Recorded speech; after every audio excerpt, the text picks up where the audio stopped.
Michael can bring together groups of people with really different backgrounds or opinions and really find a way to work with those people to come up with a better solution. It's really kind of magic when you see it happen, because a lot of people can point out where they think they're right, but Michael can really hear people, make them feel listened to, and then also point out areas where there's more agreement than it might seem like on the surface. What really is remarkable about Michael is that he's very thoughtful.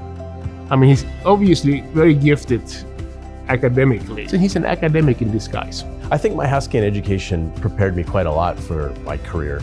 After Haskayne, I went to law school and then I became a lawyer. But things that I learned in Haskayne, from the basics of accounting and finance and management, corporate governance, were really the foundation in which I could pursue a career in law and working with big companies. I was also fortunate at Haskayne to participate in a program called the Intercollegiate Business Competition, which was overseen by Dr. Bob Schultz. So really, for the first 10 years of my career, the foundation of most of what I did actually came from the work I had done as part of that ICBC program.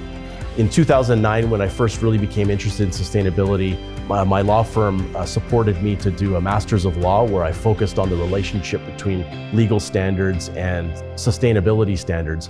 And from there, I wrote a book on a major sustainability standard that really helped to cement my understanding of the field. A moment that really shows how Michael performs as a leader with big ideas and as a bold leader is when BMO set up our Climate Institute. And so it was something new for the bank. And I think it really required getting everybody on board, explaining how the Climate Institute could work. And he was able to gather consensus that this is something that we should do. And it's really been a great success. So it's been quite exciting to be able to launch a Climate Institute within a big, prominent institution like BMO. And it's also allowed us to, I think, take a prominent role in being a thought leader around the topic of climate. And one of the key aspects of our ambition is to really integrate how we think about climate into our core business practices. This isn't really about, a values type of analysis as much as it's about good business practices. When he talks about sustainability, he really means it. BMO has a very good reputation among North American banks being a sustainability leader.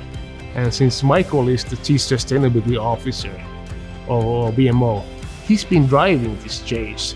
So I think that it shows kind of maybe entrepreneurial thinking, but also forward thinking. And sustainability to me encompasses the way that a well-run business manages environmental impacts, potential impacts on employees, on society, and on managing things like corporate governance, cybersecurity, privacy. So BMO's leadership on sustainability, I think, has had an impact on the industry as a whole, because I think it's a potential driver of competitive advantage. When Michael talks to people, he can really meet them where they are. And so even when he's discussing ideas that people might have different views about, he's a connector. So Michael is very approachable. When I taught my sustainable finance course for the first time, it was in 2021, Michael was one of the guest speakers. So he's very, he still gives, he's willing to give a lot of time for Haskayne, willing to help out our students. Then the opportunity came to work for BMO, and I really jumped at it because it was an opportunity for me to work within a big company, focused on sustainability 100% of my time. It was a bit of a risk, really, that whole period of focusing on sustainability, which was not a established practice, that wasn't a clear revenue generator, being in a law firm and being interested in sustainability. Many people told me that this has nothing to do with law and is not an area that I should be focused in.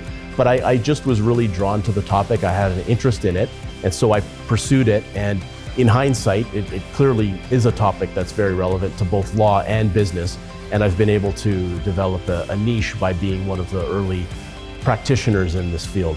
This is only the beginning. We're still gonna get great things from him, and I'm really looking forward to seeing what happens in the next 20 years in his career. Congratulations, Michael, on this award.